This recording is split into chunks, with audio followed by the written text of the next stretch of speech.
Look at that! The iPhone 16 family is finally getting the SE treatment. I mean, sure, it's unapologetically missing a few things like MagSafe, the dynamic island, and the S thanks to a new, totally not confusing naming scheme, but it still looks like kind of a budget banger, especially compared to the last SE model that Apple released way back in 2022. I'm talking bigger, better display, longer battery life, the new action button, Apple Intelligence, an A18 processor, USB-C, and wait, what's a C1 modem? Oh, look at this. Apple's billion-dollar purchase of Intel's modem development unit is finally bearing some spherical fruit. Exciting. But the price went up a lot, hey?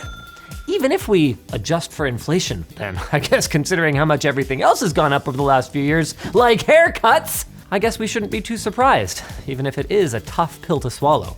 Like today's segue to our sponsor. War Thunder. War Thunder is one of the most comprehensive vehicle combat games and lets you take command of over 2,500 tanks, planes, helicopters, and ships from 10 major nations. So don't wait. Join the over 70 million players on War Thunder today for free on PC, console, or mobile using our links in the video description. On the surface, there's nothing too different about the iPhone 16e, but that in itself is a big difference. See, the last budget iPhone was the third generation iPhone SE, and this thing was kind of awesome. It featured the same A15 Bionic processor as the then flagship iPhone 13 Pro, with 4 gigs of RAM and 64 gigs of storage for just $429. But it packed all of that goodness in an older style chassis that clearly outed you to your more affluent friends who could afford a real iPhone. Which is why I think, all jokes about it aside, Apple ditching the SE branding actually makes a ton of sense here because the new one is less of a shabby edition and more of an iPhone 16 Essentials edition with darn near the same industrial design as a just 5-month-old flagship device that costs hundreds of dollars more.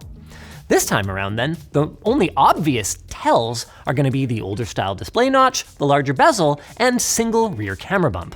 On the subject of the display, I was actually pretty surprised to see the entry-level model finally get an OLED.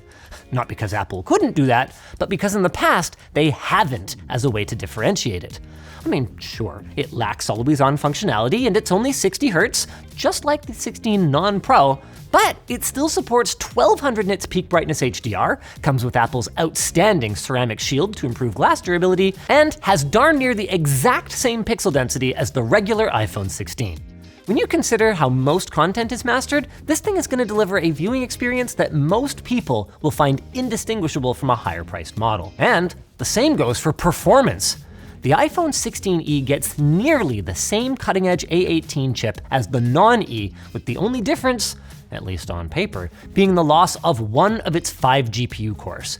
Now, I don't know about you guys, but my auntie, whose first smartphone actually was a first-gen iPhone SE back in the day, she is not gonna care about that, and neither will a lot of people when overall, we're gonna be dealing with a device that feels remarkably responsive and will also likely get 6 to 7 years of software updates if Apple's track record is anything to go by.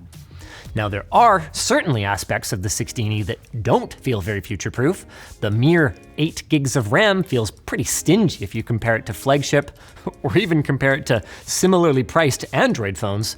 But hey, at least Apple's stinginess here is the same as the rest of the 16 family, meaning that the 16e should be able to age out of new feature support in lockstep with the rest of its family members. And hey, at least the base model gets a reasonable 128 gigs of storage now, which should be enough for capture the moment photographers like me, but will certainly still sell plenty of iCloud subscriptions to anyone who wants to shoot 4K 60 FPS footage with the rear shooter. On that subject, the camera this time around is kind of interesting. Instead of using 2 separate lenses and sensors for wide and telephoto, Apple claims that the 48 megapixel rear shooter on the 16e will deliver the same great resolution as the rest of the iPhone 16 family, and thanks to its Fusion camera, will also deliver high quality telephoto shots, all from a single camera bump. Now in practice, digital zoom is simply not on par with optical zoom. And if it was, hey, Apple wouldn't bother to include separate cameras on their higher end devices. But with that said, they're only claiming 12 megapixels of resolution for the telephoto shots, and between cropping the sensor and using the A18's impressive neural processing capabilities, I actually expect it to be a very competent camera. They don't specifically say anything about the microphone array being as good as the others in the family, but they do mention Dolby Vision video capture and high quality audio. Neato. Even the quality of life features are uncharacteristically near par with Apple's more premium devices. We get the previously mentioned action button, which in my opinion is way better than the camera button. We get IP68 water resistance. We get a mere 1 fewer hour of rated battery life and video playback, and yeah, okay, we lose MagSafe, so all your cool friends with their cool magnetic battery banks and car mounts can rub that in your face. But only until you buy a third-party case that has some alignment magnets in the back, and then boom, you're right back up there with the Joneses, albeit at a slower 7.5 watt charging rate. One thing you won't be able to upgrade with a case though is the wireless chip, and I am really interested to learn more about this thing. The iPhone 16e is the first look that we're getting at Apple's new C1 modem, a 4G, 5G, GPS, and satellite-capable wireless connectivity chip that they developed internally in an attempt to free themselves from Qualcomm's near monopoly on advanced mobile communications chips. For those of you who haven't been keeping track, way back in 2019, Apple bought out Intel's modem division. It cost them $1 billion, but they gained about 2,200 staff and, perhaps more importantly, over 17,000 wireless technology patents. In the long term, it could pay off for them in a big way, though it's obvious that they still have some work to do. The C1 doesn't appear to support high-speed millimeter wave at this time, so that's a drawback if you live in a dense urban area where millimeter wave can be found. But for most people, I doubt that part's gonna matter much. What's more likely to matter is the 16e's lack of support for ultra-wideband spatial detection, so Find My is going to be a little slower with your AirTags, and its lack of support for Wi-Fi 6E or Wi-Fi 7 with their 6 GHz band offering incredible speed and low interference from nearby devices for users of more expensive iPhones. Bummer. The question on your mind right now then is probably, why does Apple care enough to spend so much on a less featured modem in order to break free from Qualcomm? Well, past legal disputes aside, every single time Apple buys a modem from Qualcomm, they are funding the creator of the Snapdragon SoCs that power the iPhone's largest Android competitors. And Apple buys a lot of those modems for a lot of money, on the order of billions of dollars a year.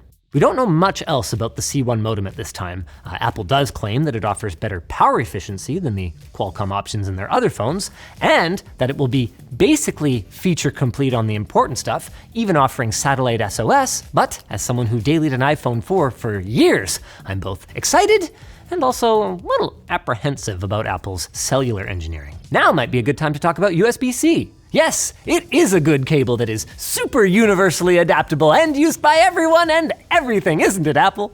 Seriously though, massive shout out to the EU for forcing Apple to change their tune on USB-C. And shout out to this gorgeous shirt from LTTstore.com. Wait, is that an elephant in my pocket? Yes, we've got a handful of room elephants to address, starting with the lack of Touch ID. Remember Touch ID? iPhone SE users definitely do, and the 16e does away with it, finally completing Apple's migration across their entire phone lineup. Now, gesture controls, I don't mind. I don't need the button for that, but I do still feel that the lack of a fingerprint sensor in the rear Apple logo is a massive missed opportunity for those of us that prefer this to this. And I know a lot of SE users feel the same. That is gonna feel like a downgrade for some folks. The next big one is, having spent the last few months daily driving an iPhone, iOS 18, it's kind of a pile of garbage. I made a whole video about this, which you guys can go check out, but in a nutshell, it's probably the buggiest software that I can remember using from Apple. And while Siri might be a little more tolerable thanks to her AI personality transplant, I encounter freezes and app crashes on a nearly daily basis. Bleh. Finally, this event seems to indicate once and for all that, sorry Andy, the Mini is never coming back. I know, This device would have been a perfect one to put a smaller screen on in order to differentiate it from the full 16 and from the 16 Pro. But instead, it's almost the exact same size. Sorry, everybody. Which doesn't mean we won't see any changes to the iPhone form factor in the future. The rumor mill has been spinning hard about the maybe upcoming iPhone 17 Air. That one is supposedly only 5.5 millimeters thick at its thinnest point. Although, that might feel like kind of a stupid boast if it still has a big chunky camera. For the time being, it's only a rumor, but part of me kind of hopes it's fake, and instead, we finally end up with something more akin to an Apple Fold when the new phones launch, probably in the fall. As for right now, the iPhone 16e goes up for pre-order this Friday in 2 very boring colors, and then it'll be launching a week later on the 28th of February. And that's all Tim and the team had for us today. So I guess all I've got left is this segue to our sponsor, War Thunder. War Thunder is the free combat game that brings you the most immersive battlefield experience. You can choose from over 2,500 tanks, planes, helicopters, and ships from 10 major nations, ranging from 1920s fighter planes to modern-day war machines. They're even modeled after the real machines, so you'll notice all the little details while you're wreaking havoc. And to add to the realism, are sound effects that will rock your eardrums and damage modeling that will reflect on your vehicle in real time. You can even customize your ride with tons of camo, historical markings, and decorations. And when a vehicle goes down, the X-ray damage cam will show you exactly what happened, where the shot hit, what it took out, and how it tore through. And now, War Thunder has a brand new mobile version for iOS and Android, so you can take the battle on the go. So don't wait. Join over 70 million players on War Thunder for free on PC, console, or mobile using our links in the video description. If you guys enjoyed this video, why don't you go check out my 30-day iPhone challenge. I think I'm up to more like 90 days now. Still don't love it.